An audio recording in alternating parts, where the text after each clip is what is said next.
What is good, guys? It's Rey-Jay back with another video. And this I want to break down what's happening with the overall market and some very important levels to be watching for. Let me first mention that I am not a financial planner. Make sure you take nothing I say as financial advice. And also, if you guys can, please check out the Webull link, which is down below and in the description. If you sign up for Webull and deposit $500, you are guaranteed 20 free stocks. And this offer ends in just about 3 days from now. Anyways, now let's talk about what's going on with the market and some very important levels to be watching for. I just want to note for everyone that we do have some data that came out. We actually have the bill auctions. The market saw a very, very interesting reaction. It's still kind of zigzagging, not really doing a whole lot. And this is resembling kind of like a range bound market where we're just going back and forth for the time being. But we're getting set for a very big move, I would say maybe for tomorrow as we have PCE data coming out. So I'll be waiting to see what that ends up causing. But for now, let's break down some setups. So looking at Tesla's looking pretty good right now. We have a nice inverse head and shoulders like structure, and we have a nice double bottom right here. That's leading to more potential upside. In my personal opinion, Tesla has a lot more upside potential, but for the short term, we are dipping just a bit. So I do think that we're going to retest 194 flat. If we end up losing 194, there's a very, very good chance that Tesla could dip all the way down to the breakout area around 191.6. That's where we had the breakout from the very beginning. So if we do end up dipping a little bit lower to retest this high, we could get a big bounce off that and continue higher once again. Tesla's also just a couple of trading days away from their big deliveries report, which is going to be coming out, I think, the upcoming Tuesday. So in less than a week from now, this is going to be very important and very impactful, at least for the share prices. So I can't wait to see how things end up developing from here. So I think that there is more upside potential for Tesla, but for the short term, we could dip just a bit to retest 194. Could even dip a little bit lower before we try to bounce again. So overall, it's still doing a great job. When it comes to SPY, I just want to say that SPY is also kind of range bound. SPY has been going back and forth between 543 and 547. If you look at these levels just like this, you will see that when we hit 547, this tends to be our resistance. We do like to reject off of that. And then off our supports, which is at 543, we like to get bought back up. And we've been stuck in the middle. We're actually in the dead center right now at 545, which is like 2 points above and 2 points below our key levels. So we're just kind of shuffling right now, going back and forth and back and forth. SPY is not really doing a whole lot. If we lose 543, I'll be looking for a big rug pull. If we break past 547, I'll be looking for a pump. We are in the dead center, so we're just waiting to see. And as long as it remains in the center, I will wait and wait and wait until we finally get that break. It could happen tomorrow, depending on PCE, or it could happen based off another piece of data. So we'll just have to wait and see how things end up developing from here. For Nvda is starting to dip just a bit. So we hit this 130 area. We start to dip back down to about 123, but we're still within this range. If we lose 123, we'll be dipping all the way down towards the imbalance at 120. And if we end up bouncing, I'll be looking at 124.8 to 125. If we break through this, we'll be looking for a nice push back up to about 130. So we're kind of stuck in the middle. If we end up dipping lower, I'll be looking for a dip all the way down to 123 or even lower levels. So we'll just have to see how things end up going. But in my personal opinion, I'd say that although we have a lot more potential for Nvidia to hold up, I would say that for now we're just kind of shuffling, not really doing a whole lot. So I'll have to give this some time just to see how things end up developing from here.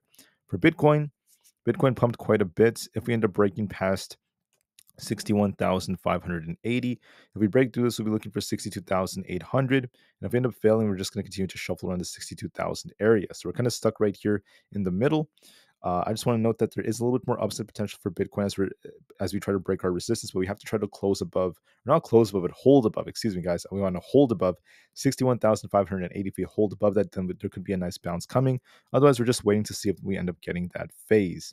For the QQQ, we're still in the middle. We pushed all the way up towards about just under 484 only to reject back down. We're kind of stuck right now around 480.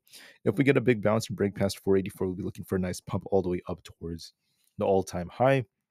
If we end up losing support at 478, we'll be dipping back down to about 476. So we're in the middle, going back and forth and back and forth. I'll have to give this some time just to see how we end up developing from here. But for now, I am seeing a risk of us kind of coming back down a little bit lower after grabbing liquidity. So we might just stay within this range, maybe tip back down to about 478 before we continue to shuffle. For Aapl, in my personal opinion, has a nice inverse head and shoulders like structure. I think that there's a very, very good chance that if we do end up dipping a little bit lower, we could be retesting this 211 area. So I could see Aapl dipping just a bit, which could slow the QQQ down. So we'll be looking for a little dip to be coming before we try to bounce. But overall, excuse me, guys, Apple is still holding up very well, so we'll give this a little bit more time. Supermicro is doing relatively well. If we hold above 852, I'll be looking for 880 as our next potential target. If we end up losing support, 844 will be dipping back down to lower levels. So I think that there's a good chance that Supermicro will be bouncing from here as the 4 hours showing some life. And I could continue to push at least from here moving forward. For AMD, AMD is also once again holding up relatively well. We've been on once again this little downtrend right over here. If we end up, excuse me, losing support at 155, we'll be dipping all the way down towards 153.